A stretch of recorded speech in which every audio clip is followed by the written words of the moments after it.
आसान भाषा में अगर बात करें कि एडीएचडी होता क्या है? एडीएचडी में हम बेसिकली 3 चीज़ों को ज़्यादा एक तो हाइपर एक्टिविटी होता ही है, दूसरा इम्पल्सिविटी होती है ठीक और है। तीसरा इनअटेंशन। पेरेंट्स कहते हैं कि फ़ोन तो बच्चा जो है वो घंटों चला लेता है, स्टडी जो है वो 10-15 मिनट की जो है वो नहीं कर पाता। स्क्रीन होती है ना वो बहुत ज़्यादा एक समझ लीजिए कि बहुत ओवर स्टिमुलेशन करती है हमारे ब्रेन को। और अगर स्टार्टिंग से ही एडीएचडी वाली साइड पर आप हो तो आगे जाकर तो बहुत ज़्यादा दिक्कत आएगी। जैसे आलिया भट्ट है तो अभी रिसेंटली उन्होंने भी अपने बारे में मतलब बताया कि उनको So I was recently clinically diagnosed with ADHD and anxiety. होता क्यों है ये एडीएचडी? हमारा एक न्यूरो डेवलपमेंटल डिसऑर्डर है समझ लीजिए। क्या हम सेम बच्चों में भी देख रहे हैं, चाहे वो एडीएचडी की बात कर लें या और ब्रेन रिलेटेड प्रॉब्लम्स हैं? तो वो अपने अपने स्क्रीन्स के साथ ही इतने ज़्यादा व्यस्त हो गए हैं कि ये ऑटिज़म, एडीएचडी, ओडीडी बहुत ज़्यादा ये चीज़ें कॉमन हो रहा है। मी टाइम बहुत ज़्यादा हो गया। मी टाइम ज़्यादा हो गया है and I think we need to socialise because man is a social animal. Adults का भी अगर हम बात करें तो क्या अडल्ट्स में भी एडीएचडी होता है या क्या सिनेरियो? मैम डेवलपिंग ब्रेन की अगर बात करें तो यही कहते हैं कि बच्चों का दिमाग जो है वो डेवलपिंग स्टेज में एक सर्टेन एज तक रहता ही रहता है एंड जिस हिसाब से वो चीज़ें सीखते हैं जो वो एक रैपिड रेट होता है वो क्वाइट नेचुरली जो है वो अडल्ट्स के साथ हम मैच नहीं कर सकते। तो एक तो आप बताइए कि डेवलपिंग ब्रेन किस एज तक जो है वो डेवलप होता रहता है एंड क्या उसका सिनेरियो रहता है और कैसे एक अडल्ट से जो है वो डिफर करता है? ओके, बेसिकली जो हम जब बात करते हैं ब्रेन के डेवलपमेंट की तो ब्रेन डेवलपमेंट जो है वो हमारे जो फर्स्ट 2 इयर्स ऑफ लाइफ में सबसे ज़्यादा होती है। ओके। और फर्स्ट 3 इयर्स हम उसको बहुत क्रिटिकल मानते हैं, like first 1000 days we say कि they are very very critical for child's brain growth. Okay. क्योंकि वो ऐसा टाइम है जब वो बच्चे के दिमाग के सेल्स जो हैं वो ग्रो कर रहे हैं। वो बिलियंस ऑफ न्यूरॉन्स होते हैं हमारे में और वो आपस में कनेक्शंस बना रहे होते हैं बिकॉज कितना उनको इन्वायरमेंटल स्टिमुलेशन मिल रहा है, कितना न्यूट्रिशन मिल रहा है, वो सब चीज़ों पे डिपेंड करता है। बिकॉज उस स्टेज पे बिकॉज जो हमारे जो कनेक्शंस हैं, कुछ हमारे कनेक्शंस लॉस्ट हो रहे होते हैं जो हमें नहीं चाहिए और कुछ जो हमारे कनेक्शंस हैं वो बिल्ड हो रहे होते हैं जिसको हम बोलते हैं कि साइनेप्टोजेनेसिस हो रहा है प्लस साइनेप्टिक प्रूनिंग होता है कि डिपेंडिंग अपॉन कि कैसा हमारे को एनवायरनमेंट मिल रहा है, कैसे हमारे को स्टिमुलेशन मिल रहा है। तो जैसे हम बच्चे जैसे कितनी सारी चीज़ें बहुत जल्दी अडेप्ट कर लेते हैं बिकॉज उनके जो न्यूरॉन्स हैं वो बहुत ज़्यादा होते हैं और प्लस दे हैव मल्टीफेसेटेड जो है वो साइनेप्सिस होते हैं। सो डिपेंड करता है कि हम उनको किस तरह का एनवायरनमेंट प्रोड्यूस करते हैं, किस तरह का एनवायरनमेंट देते हैं। इसलिए हम कहते हैं कि जो फर्स्ट 1000 डेज हैं वो बच्चे को हमें पूरा का पूरा नर्चरिंग टाइम जो है वो देना होता है ताकि वो अच्छे से ग्रो कर पाए। बिकॉज अल्टीमेटली हम क्या बनते हैं वो सारा हमारे ब्रेन के ऊपर ही डिपेंड करता है बिकॉज हर सिग्नल जो है वो ब्रेन से ही आना है। और रिगार्डिंग जैसे हम आप कह रहे हो कि जैसे बच्चे बहुत ज़्यादा फास्ट और बहुत ज़्यादा हाइपर, क्योंकि थोड़ा सा हाइपर एक्टिविटी जो है वो नॉर्मली भी बच्चों में होती है बिकॉज है बिकॉज उनके जो सारा सिनेरियो है वो उस तरह से बिकॉज बहुत सारे मल्टीपल जो है उनका जो हमारा प्री फ्रंटल कॉर्टेक्स बेसिकली हम बोलते हैं जो कि हमारा डिसीजन मेकिंग के लिए, एग्जीक्यूटिव फंक्शनिंग के लिए कि क्या हमें करना है क्या नहीं करना है, तो जो वो डिसीजन मेकिंग है वो वाला प्री फ्रंटल कॉर्टेक्स अभी उतना अच्छे से डेवलप नहीं होता। तो बच्चे थोड़ा सा इंपल्सिव भी होते हैं कि फटाफट क्विक डिसीजन मेकिंग, जैसे हम एडल्ट्स हैं हम सोच समझ कर कुछ भी काम करते हैं कि हाँ ये एक्टिविटी करना है नहीं, हमारे लिए बेनिफिशियल है या नहीं है। बट बच्चे जो हैं वो बेसिकली उनका प्री फ्रंटल कॉर्टेक्स अभी उतना मैच्योर नहीं होता, वो हो रहा होता है अभी उस टाइम पे। तो उस टाइम पे और साथ में उनका जो इमोशनल जो रिवॉर्ड सेंटर है वो ज़्यादा एक्टिव होता है। तो बच्चे क्विक वाली जो है ना चीज़ें उनको बहुत अट्रैक्ट करती हैं कि फटाफट से ये किया, ये रिवॉर्ड मिल गया, तो they are very very satisfied with those things ऐसे। तो हम एज एडल्ट्स जो है हम अपना डिसीजन मेकिंग जो है वो थोड़ा सोच समझ कर वैसा करते हैं, बट जो बच्चे हैं वो थोड़ा सा इम्पल्सिव होते हैं एंड डेफिनेटली क्विक लर्नर्स होते हैं because of the those things.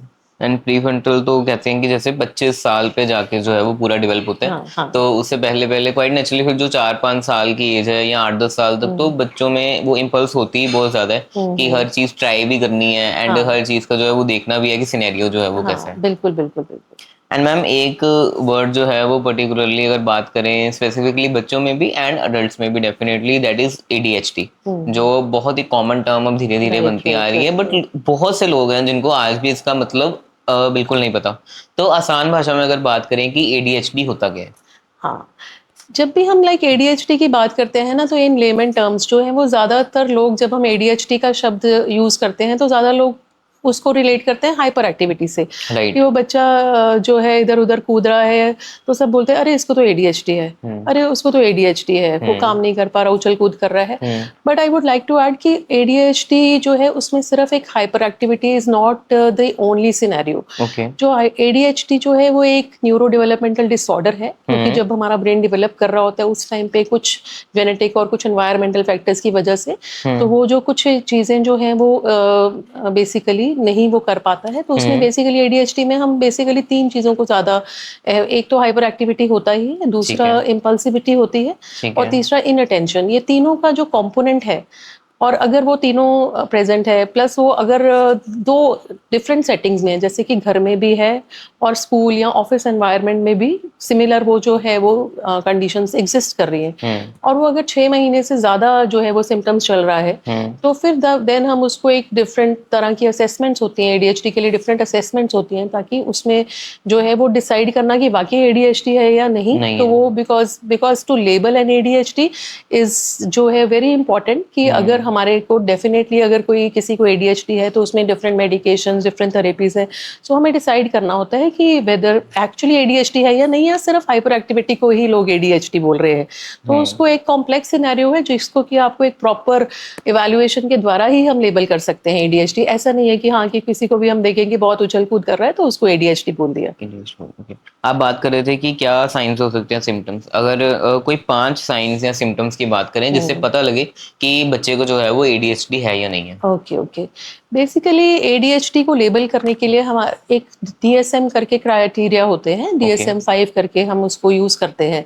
तो उसमें बेसिकली डिफरेंट जो है वो साइंस जो है वो लक्षण होते हैं। जैसे एक तो होता है प्रीडोमिनेंटली इनअटेंटिव टाइप।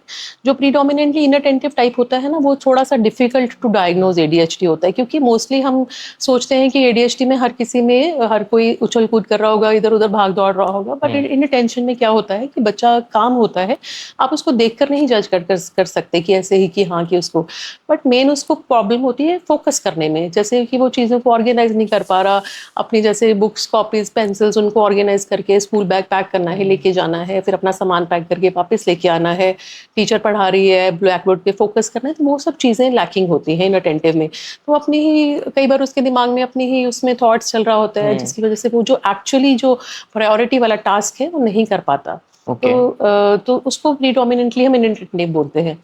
दूसरे लक्षण होते हैं हाइपर एक्टिविटी के। हाइपर एक्टिविटी का तो मोस्टली हम जैसे देखते ही हैं कि आपके ऑफिस में आया बच्चा, कभी इस चीज़ को उठा रहा है, कभी उस चीज़ को छोड़ रहा है, अंकल ये क्या है, आंटी वो क्या है, ये क्या है, वो क्या है। तो he will be asking multiple questions. तो बहुत ज़्यादा ओवर एक्टिव होगा, ओवर मतलब हाइपर एक्टिव होगा, और उसमें मतलब उसको हर चीज़ जानने में उत्सुकता होगी। फिर कभी इसको देख लिया उठा के, कभी उसको देख लिया, जो कि नॉर्मली हम एक्सपेक्ट नहीं करते कि उस सेटिंग में कि बच्चा बिहेव करे कि हाँ जैसे अगर वो कहीं डॉक्टर के पास आया है या कहीं और बैठा है। दूसरा, उसको अपनी टर्न वेट करने में भी बड़ी मुश्किल है। जैसे अगर अपने उसको वेटिंग एरिया में बिठा दिया तो वो डेफिनेटली अपने पेरेंट्स को पेस्टर करी जाएगा कि चलो अभी इधर चलो, उधर चलो, ये लेके दो, वो लेके दो। मतलब he will not be able to sit in one place. कभी ऐसे अपने कभी इस चीज़ को छेड़ जाएगा, कभी अपने फिंगर्स को फिजेट करी जाएगा। तो these are kind of like hyper activity और इम्पल्सिविटी के सिम्टम्स। तो ये सब लक्षण जो हैं वो उस क्राइटेरियाज के अकॉर्डिंगली अगर ये परसिस्ट कर रहे हैं और हमारे बेसिकली फंक्शनल इम्पेयरमेंट कर रहे हैं कि हम जो हमारा काम जो है वो हम नहीं कर पा रहे हैं। जैसे कि हमारे को कल एग्ज़ाम है तो हम नहीं पढ़ पा रहे, उसको परफॉर्मेंस नहीं कर पा रहे। तो कई हमने ऐसे बच्चे भी मतलब देखते हैं कि जिनको आता भी होगा, ओरल वर्क में बहुत अच्छे होंगे, बट वो रिटर्न में जब उनके सामने आता है क्वेश्चन पेपर तो वो एक क्वेश्चन लिख के एंड फिर they just day dream and उनको वो फोकस ही नहीं कर पाते, जिसकी वजह से एग्जाम नहीं दे पाते। तो मेनली फंक्शनल इम्पेयरमेंट उस चीज़ को करना, अगर वो उनका काम नहीं कर पा रहे हैं जिसको हम फंक्शनल इम्पेयरमेंट बोल रहे हैं, तो फिर हम उसको ADHD लेबल कर सकते हैं। ओके। एंड जैसे आपने बात की कि स्टडी नहीं कर पा रहे या मान लीजिए कोई काम दिया तो वो नहीं कर पा रहे, क्या कोई स्पेसिफिक एज है जिसमें ADHD ज़्यादा बच्चों को होती है, या किस एज में हम आइडेंटिफाई कर सकते हैं कि ADHD है या नहीं है? हाँ। बेसिकली ADHD जो है उसके लक्षण ज़्यादातर जो हमें देखने को मिलते हैं वो लाइक 6 years to 8 years तक सबसे ज़्यादा जो प्राइम एज होती है जिस टाइम पे हम जो है उसको डायग्नोज करते हैं। बिकॉज उससे पहले लाइक 4-5 साल तक समटाइम्स वो थोड़ा सा हाइपर एक्टिविटी हर बच्चे में होती है। तो हम थोड़ा सा उसको जो है मतलब उसको कई बारी हम वेट करते हैं कि sometimes hyper activity goes off on its own. तो लेकिन अगर वो सिम्टम्स परसिस्ट कर रहा है तो फिर हम उसको जो है वो देखते हैं, उसको एनालाइज करते हैं कि वाकई, और स्पेशली जब बच्चा जब स्कूल जाना शुरू करता है तब उसको एक्सपेक्ट किया जाता है ना कि अपना होमवर्क पूरा करना है, ये करना है। तो जब स्कूल सेटिंग में जाता है तब वो लक्षण डिफरेंट तरह से टीचर्स भी नोट करते हैं और पेरेंट्स जो हैं, तो बेसिकली पेरेंट्स और टीचर्स दोनों जो हैं उनके डिफरेंट जो व्यूज़ होते हैं उसके अकॉर्डिंगली हम डिसाइड करते हैं कि वेदर उसके लक्षण है तो हमें एनालाइज करना है या नहीं करना है उसके अकॉर्डिंगली। अगर ऐसा कोई कंसर्न आ रहा है, स्कूल से भी रेज हो रहा है कि आपका बच्चा जो है अपनी जगह पर टिक कर नहीं बैठ रहा है, कभी इधर से उधर भाग रहा है अपनी, जैसे हम एक्सपेक्ट करते हैं कि क्लासरूम में बच्चे को अपनी चेयर पे बैठना है, तो हाइपर एक्टिविटी एडीएचडी में कई बार क्या होता है कि बच्चे अभी अपनी सीट से उठ के कई बार बिना परमिशन लिए बाहर चले गए, तो इस तरह से which is not normally expected for that scenario. तो फिर उस एज में ज्यादातर नोटिस में आते हैं 6 to 8। अदरवाइज कई बार लक्षण जो है वो 3 साल से हम नोटिस करना शुरू कर देते हैं, बट जो हम प्रॉपर लेबलिंग करते हैं एडीएचडी की वो after mostly 6 years of age पे हम उसको मतलब प्रॉपर एनालिसिस करते हैं। बिकॉज समटाइम्स जो है अगर सिंपल हाइपर एक्टिविटी होती है it goes off in its own, तो धीरे धीरे बेटर होना शुरू हो जाता है with discipline, with schooling and all सब चीजें। बट अगर वो नहीं करेक्ट हो रहा है and the symptoms are persisting then definitely we should get the child tested so that हम जल्दी से जल्दी उसको डायग्नोज कर पाए। मतलब कह सकते हैं कि मान लीजिए जैसे एंजाइटी हो गई एंड ज़्यादा सोचना हो गया, तो ये चीज़ें जब मिक्स एंड मैच हो जाती हैं तो कहीं ना कहीं एडीएचडी जो है वो स्टार्ट पर्टिकुलर हो जाती है। नहीं, एंजाइटी एग्जैक्टली नहीं हम कहेंगे। एंजाइटी समटाइम्स जो होती है वो एक कोमॉर्बिड कंडीशन होती है एडीएचडी के साथ जो एग्जिस्ट कर सकती है, बिकॉज जब हम अपना काम प्रॉपर टाइम पे नहीं कर पा रहे हैं तो एक पीयर प्रेशर हो जाता है हर तरफ से। बच्चे को मतलब कुछ ना कुछ सोसाइटी में भी रिव्यूपिंग करते हैं, सब लोग गेस्ट आते हैं, अरे आपका बच्चा कैसे बिहेव कर रहा है कैसे, तो वो कहीं ना कहीं वो एक एंजाइटी को बिल्डअप कर देता है। आई थिंक आज के टाइम में भी ऐसा हो गया है कि बच्चों पर एक्चुअल में प्रेशर भी शायद थोड़ा ज्यादा है अगर 10-15 साल पहले की बात करें। क्या कुछ ऐसी चीजें भी हैं जो स्पेसिफिकली एडीएचडी की साइड पर लीड कर रही हैं बच्चों को? हाँ डेफिनेटली जो मतलब पुराने टाइम पर ऐसा होता था कि बहुत मतलब बच्चों का आपस में इंटरेक्शन बहुत अच्छा था, पीयर ग्रुप इंटरेक्शंस होती थी, बच्चे आराम से बैठते थे, कभी कुछ गेम्स खेला, कभी कुछ बाहर खेलने चले गए। बट आजकल जो है वो मोस्टली जो फिजिकल एक्टिविटी एक तो कहीं ना कहीं बहुत लैकिंग हो रही है और प्रॉपर न्यूट्रिशन भी नहीं मिल रहा है, बहुत ज़्यादा जंक फूड का जो यूज़ हो रहा है और हमारे अल्टीमेटली हमारा जो सारा सोसाइटी का सेटअप ओवरऑल चेंज हो गया है, बहुत ज़्यादा सोशल मीडिया और जितना कि जो रिकमेंडेड नहीं है स्क्रीन टाइम, तो डेफिनेटली वो कहीं ना कहीं कुछ ना कुछ कंट्रीब्यूशन डेफिनेटली कर रहा है एडीएचडी में। मिक्स एंड मैच चीज़ें होती हैं। जैसे आपने सोशल मीडिया स्क्रीन टाइम का कहा, तो काफ़ी बारी जो है वो आप डेफिनेटली सुनते भी होंगे कि पेरेंट्स कहते हैं कि फ़ोन तो बच्चा जो है वो घंटों चला लेता है, स्टडी जो है वो 10-15 मिनट भी जो है वो नहीं कर पाता, तो क्या इसमें भी वही एडीएचडी का है या कैसे डिफरेंशिएट करते हैं? हाँ, ये आपने बहुत अच्छा सवाल पूछा, क्योंकि मोस्टली हमारे पास जब में हम पूछते हैं कि हाँ कि बच्चे को इस तरह के लक्षण, जैसे कई बार पेरेंट्स खुद से नहीं बोलते, लेकिन जब हम उन देखते हैं कि बच्चे में थोड़ा सा हाइपर एक्टिविटी इम्पल्सिविटी है, तो फिर हम उनको बोलते हैं कि नहीं हमें कि कुछ लग रहा है, तो आप एनालाइज हो, कहेंगे नहीं नहीं डॉक्टर साहब कि बच्चा तो इतने घंटे फोन चला लेता है, आप कैसे आप कह रहे हो कि ऐसे कि नहीं बैठता टिक के, तो ये तो घंटों घंटों, अगर आप इसको नहीं बोलो तो टीवी लगातार देखता रहेगा।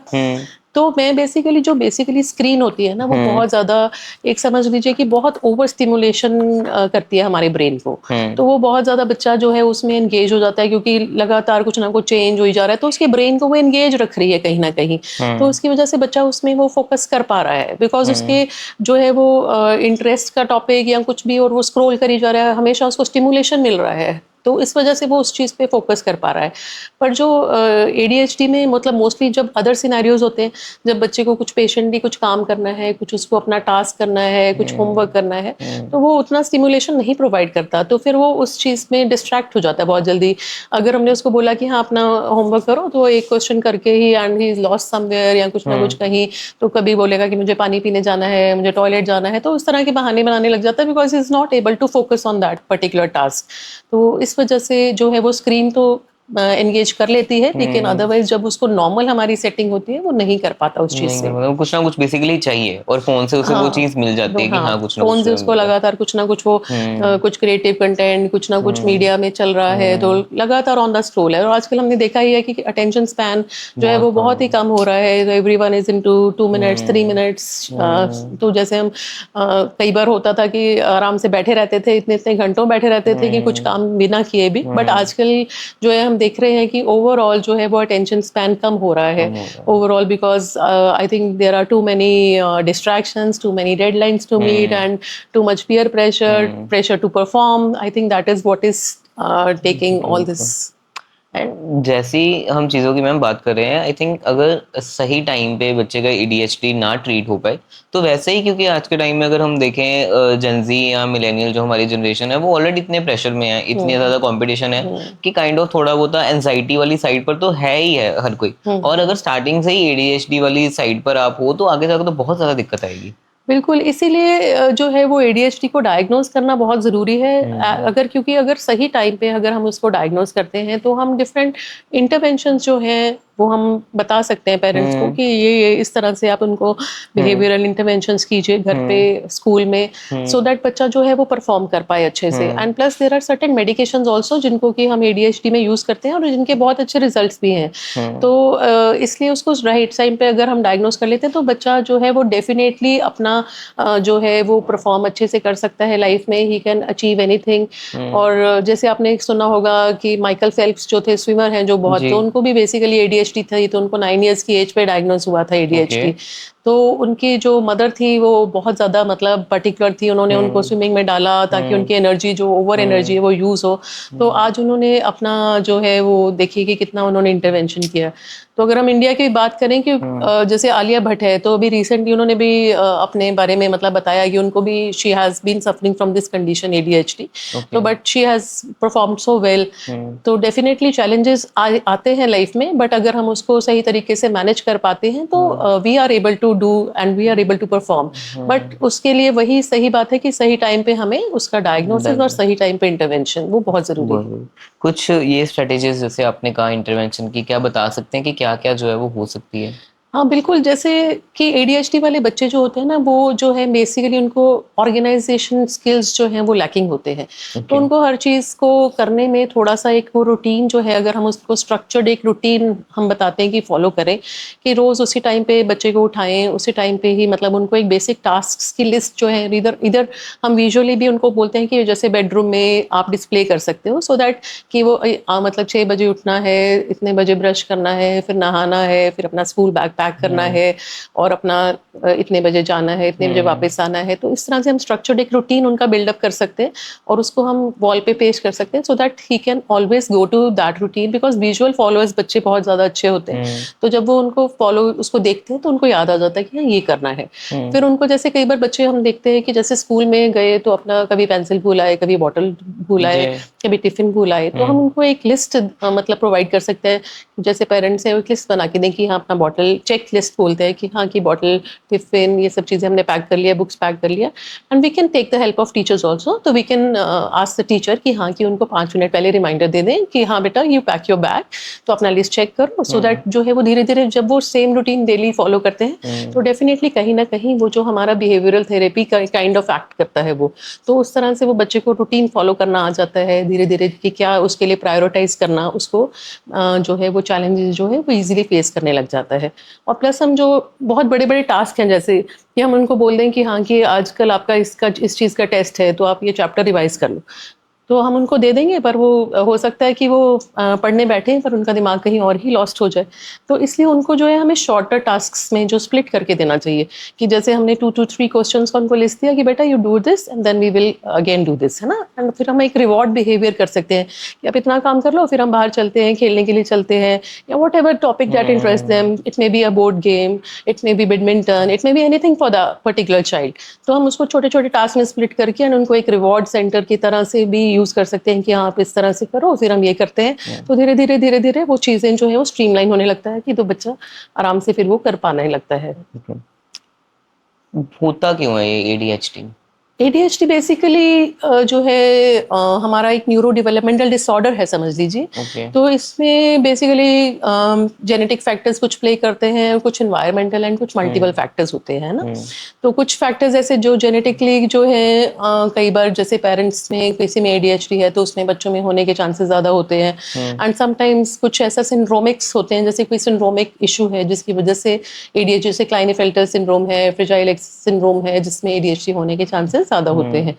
दूसरा एनवायरमेंटल फैक्टर, जैसे कि अगर बच्चे को सही काइंड ऑफ एनवायरनमेंट नहीं मिलता, बहुत ज़्यादा एब्यूसिव पेरेंटिंग है या बच्चे को निग्लेक्टेड है, तो उसमें डेफिनेटली वो चांसेस बढ़ जाते हैं। और बाकी हमने कुछ इश्यूज और देखे, जैसे मैटरनल स्मोकिंग है या सब्सटेंस अब्यूज का हिस्ट्री है, तो उन केसेस में भी देखा गया है कि बच्चों में ADHD होने के चांसेस ज़्यादा हो जाते हैं। जितना हम चाहे पॉडकास्ट करते हैं ना, जितने भी गेस्ट के साथ, बात एक निकल के आती है कि जितनी भी ब्रेन रिलेटेड प्रॉब्लम्स है ना, उसमें दो चीज़ें आती हैं कि एक तो अडल्ट्स में तो ये है ही है कि वो निगलेक्ट बहुत ज़्यादा करते हैं, क्योंकि एक जो टैबू है सोसाइटी का वो तो है ही है।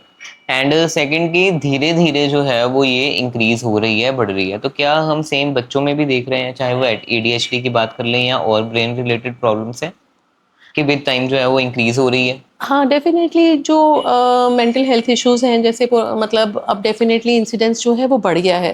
तो आजकल जो इंसिडेंस है, जैसे ADHD का ही इंसिडेंस है, तो अप्रोक्सीमेटली 9 to 10% ऑफ इंसिडेंस है जो हम देखते हैं, और स्पेशली वो मेल्स में ज़्यादा है और फीमेल्स में अराउंड 4 to 5% तक इशू है, मतलब इसका। तो it is like one of the commonest जो न्यूरो डेवलपमेंटल डिसऑर्डर है जो कि हम देखते हैं। दूसरा मेंटल हेल्थ इश्यूज डेफिनेटली, जैसे एंजाइटी है या साइकोसिस है, या और भी कितने मेंटल हेल्थ इश्यूज हैं, जैसे जो ऑपोजिशनल डिफाइंड डिसऑर्डर्स हैं, तो वो definitely they are on the rise. तो कहीं ना कहीं जो है वो ये कह लीजिए कि हमारे एनवायरनमेंट का असर हो रहा है, और यहाँ हम बहुत ज़्यादा जो है कुछ ओवर यूज़ ऑफ जैसे स्क्रीन्स है, या हमारा न्यूट्रिशन प्रॉपर नहीं है, तो कहीं ना कहीं all these factors have definitely contributed.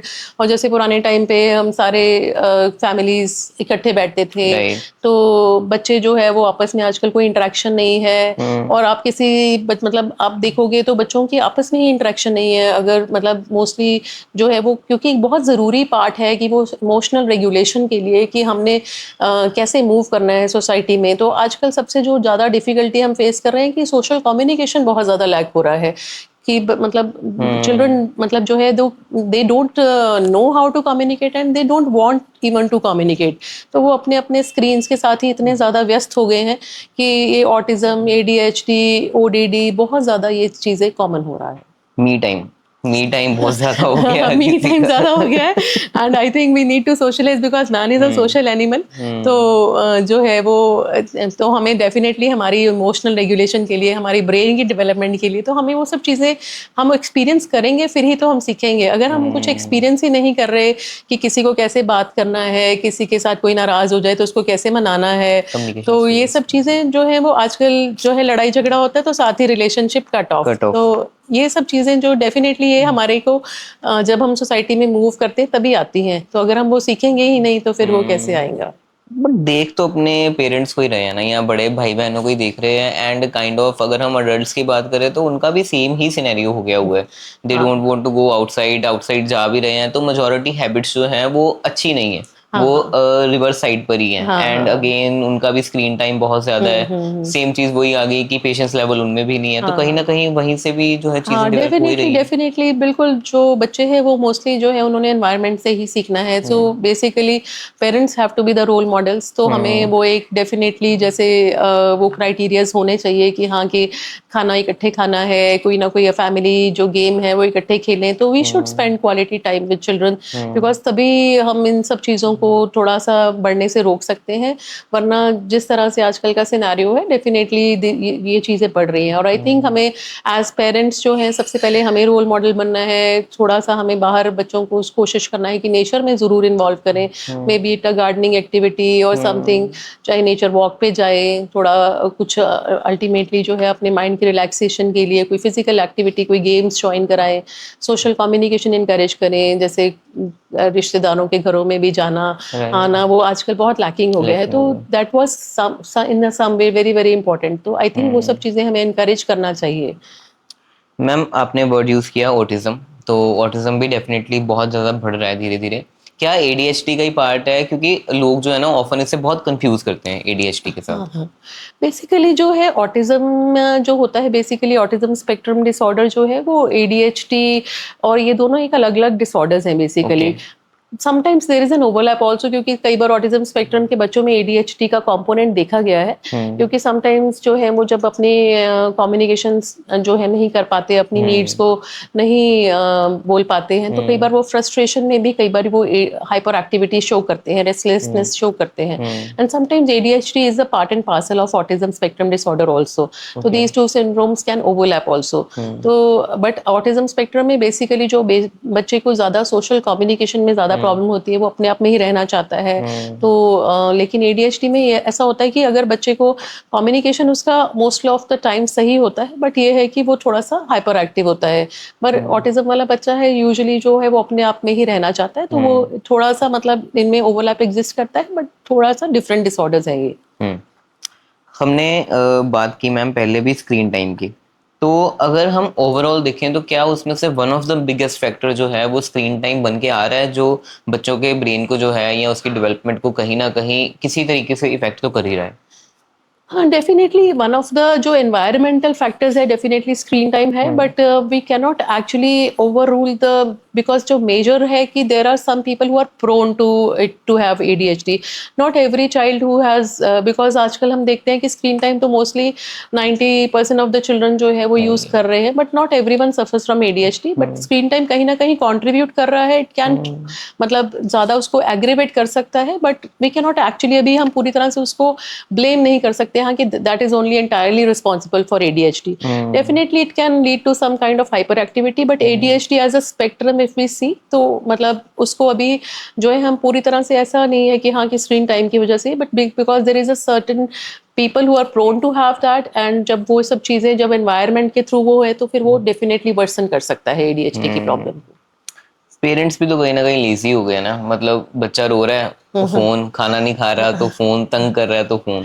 हाँ बिल्कुल, तो आजकल जो फोन है उसको हम वही बोलते हैं कि it's a baby sitter only, the biggest baby sitter. तो मतलब कुछ भी है मदर, बिकॉज आज एक्चुअली पुराने टाइम पे होता था कि चलो मदर काम कर रही थी किचन में तो दादी संभाल लेती थी बच्चे को, she used to sing lot of lullaby, story सुनाती थी, अपनी लाइफ के एक्सपीरियंसेस सुनाती थी।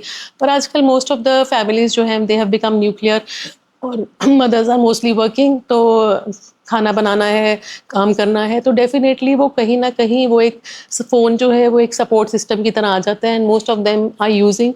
तो we call it a necessary evil, but I think जितना हम उसको कोशिश करें कि हम उसको जितना कम कर पाएं, specially for first 3 years I would say कि बच्चों को स्क्रीन टाइम बिल्कुल नहीं देना चाहिए। दे शुड बी, बिकॉज जो पहले 3 साल हैं they are going to shape the whole life of the child. So I would give this message to all the parents कि एटलीस्ट जो first 3 years and they are very important, तो जितना आप बच्चे को नर्चर कर सकते हो, जितना टाइम स्पेंड कर सकते हो, I think that is very important. And I think apart from mothers जो है वो पिता का रोल भी इसमें बहुत बड़ा है। हाँ बिल्कुल बिल्कुल, as a because whole family as a unit जो है वही काम करे, बिकॉज अगर मदर बिजी है तो फादर उसको एंगेज करे। तो हमारी इंडियन सोसाइटी में ज़्यादातर जो है ये मतलब जिम्मेवारी जो है वो मदर्स को दे दी गई है, बट आई थिंक जो है वो अगर हम कलेक्टिवली एज अ फैमिली काम करें, जब मदर बिजी है तो फादर उसको अपना रिस्पॉन्सिबिलिटी और अपना रादर उसका रिस्पॉन्सिबिलिटी है ही, और अच्छे से हम बच्चे को एज अ ग्रुप नर्चर करें, तो I think it is going to make wonders. Okay ma'am, जैसे कि हम बात कर रहे थे कि एडीएचडी जो है वो किस उम्र में जो है वो हम आइडेंटिफाई कर सकते हैं कि है। अब मान लीजिए कोई 5 या 6 साल का बच्चा ही है जिससे आइडेंटिफाई हुआ है कि इसे एडीएचडी है, कितना एक तो उसे टाइम लगेगा जो है वो ठीक होने में, और अडल्ट्स का भी अगर हम बात करें तो क्या अडल्ट्स में भी एडीएचडी होता है या क्या सिनेरियो रहता है? बेसिकली ऐसा होता है कि एडीएचडी में हम सर्टेन काइंड ऑफ पहले तो हम थेरेपीज से ट्राई करते हैं, बिकॉज एडीएचडी भी बेसिकली ग्रेड्स होते हैं। फिर कईयों को माइल्ड इम्पेयरमेंट होता है, कईयों को मॉडरेट और कईयों को सिवियर। जो तो माइल्डर केसेस है वो समटाइम्स अगर हम उनको बिहेवियरल इंटरवेंशंस और कुछ स्पेसिफिक इंटरवेंशंस और थेरेपीज के द्वारा जो है वो कई बारी वो बेटर हो जाते हैं, और उनमें हमें बहुत ज़्यादा मेडिकेशंस का कई बार ज़रूरत नहीं पड़ता है। लेकिन जो मॉडरेट और सिवियर केसेस हैं उनमें हम अगर डायग्नोस कर लेते हैं तो आई थिंक मेडिकेशंस जो है हम यूज़ करके और उसको काफ़ी जल्दी उसका अच्छा रिस्पॉन्स भी आता है and child is able to achieve the functional goals जो हैं उसके लाइफ के, अपना स्टडीज़ कंप्लीट कर पाता है और वो सारा कुछ अच्छा हो जाता है। तो आई थिंक मतलब हमें दोनों चीज़ें हैंड इन हैंड हम यूज़ करते हैं। और बेसिकली ADHD के सिम्टम्स जो होते हैं जैसे हाइपर एक्टिविटी है वो विद एज जो है वो थोड़ा थोड़ा कंट्रोल होना शुरू हो जाता है and after a certain point of age वो हाइपर एक्टिविटी का कंपोनेंट कम हो जाता है। बट ऐसा नहीं है कि हाँ बिकॉज जो है ये कई बार इनहेरेंट होता है तो कई बार वो परसिस्ट करते हैं symptoms. No we are not able to, sometimes adults में हम मिस कर देते हैं, समटाइम्स वो एज एन एंग्जाइटी हम कई कई जो है चाइल्डहुड में ADHD जो है वो कई बार मिस हो जाता है, स्पेशली जैसे मैंने आपको बताया था इनअटेंटिव है। तो मतलब वो बच्चा आपके पास later on in adulthood they may come with anxiety, they may come with some other manifestations. तो definitely we should look back into their childhood and we can ask the question from their parents कि how the child मतलब how he was in his childhood और वो सब चीज़ें, कोई school से कोई complaints था या नहीं था, because ये सब चीज़ें sometimes they also manifest into adulthood। दो जो hyper activity impulsivity थोड़ा सा कम हो जाता है but inattention and some जो components है definitely कईयों में persist करते हैं। So we need the medication for those। ठीक है, जैसे आपने कहा कि कहीं जो है वो बच्चों में मिस हो जाता है। मान लीजिए जैसे फॉर एग्जांपल मैं अब 29 साल का होने वाला हूँ, जब मैं बच्चा था तो हमारे टाइम पे तो किसी को मेजोरिटी नहीं पता था कि ADHD होती है। एंड उस जनरेशन के बच्चों की अगर ADHD वाली मिस हो गई है तो डेफिनेटली अभी भी कहीं ना कहीं सिम्टम उस चीज़ के होंगे। हाँ जी बिल्कुल डेफिनेटली वो कुछ ना कुछ जैसे जैसे हम देखते हैं कि कई बार कोई टास्क है लेकिन वो हम लास्ट टाइम तक पोस्टपोन करते रहते हैं, प्रोक्रेस्टिनेट करते रहते हैं और मिस कर देते हैं अपनी डेडलाइंस। वो कहीं ना कहीं हो सकता है कि वो ADHD रहा हो जो कि मिस हो गया, या कुछ ना कुछ कंपोनेंट ऐसा रहा हो जो मिस हो गया। तो डेफिनेटली मतलब एडल्ट ADHD को भी डायग्नोज करने के लिए देयर आर डिफरेंट स्केल्स। तो डेफिनेटली अगर ऐसा कुछ डाउट है तो they can definitely go to a certified psychologist जो कि ये सब चीज़ें एंड जो कंसर्न मेंटल हेल्थ फिजिशियन है उसके पास डेफिनेटली वो अपने सिम्टम्स जाके and they can discuss and अगर कुछ ऐसा कंपोनेंट है तो definitely they can go in for interventions. Ma'am एक हमारा रैपिड फायर राउंड होता है, द ओके फाइनल टर्न। तो बिफोर द क्लोजिंग क्वेश्चन एक रैपिड फायर करेंगे आपके साथ। ओके स्ट्रिक्ट पेरेंटिंग और friendly? I think friendly parenting but not always friendly but with the boundaries, mix and match. with the boundaries drawn, yes। ADHD genetic or environmental? Primarily genetic but a component of environment do exist। Okay. Screens cause or just a trigger? Screens mostly the triggers। Usual recommended first therapy or medication? I think firstly we recommend the therapy, but medications also go hand in hand, because if the impairment is significant, then we should start with medications also। Okay. Role of parental counseling? Yeah, it is very important। Mother's role or father's role? Who influence more? Both, I think so। Sleep or nutrition? Which affects the brain more? Both are very very important। Both are significantly important। Academic performance और emotional well-being? I think emotional well-being। तो ma'am एक जो हमारा रह गया था कि parental counselling, उसका कितना बड़ा रोल है before the closing? Okay, parental counselling जो है, बिकॉज देखो कि अल्टीमेटली पेरेंट्स ने जब मेंशन करना बच्चे को रेज करना है तो बेसिकली उनको सबसे पहले हमें काउंसिल करना है कि कैसे जब ADHD के सिम्टम्स हैं। बिकॉज मोस्टली हम देखते हैं कि पुराने टाइम पे क्या था कि जैसे बोलते थे spare the rod and spoil the child, कि पुराने टाइम पे बहुत ऐसा था कि बच्चे ने ये गलती किया तो साथ ही उसको तमाचा मिलता था। तो लेकिन वो जो है वो बहुत ज़्यादा डिवास्टेटिंग हो सकता है नर्चरिंग ह्यूमन ब्रेन के लिए।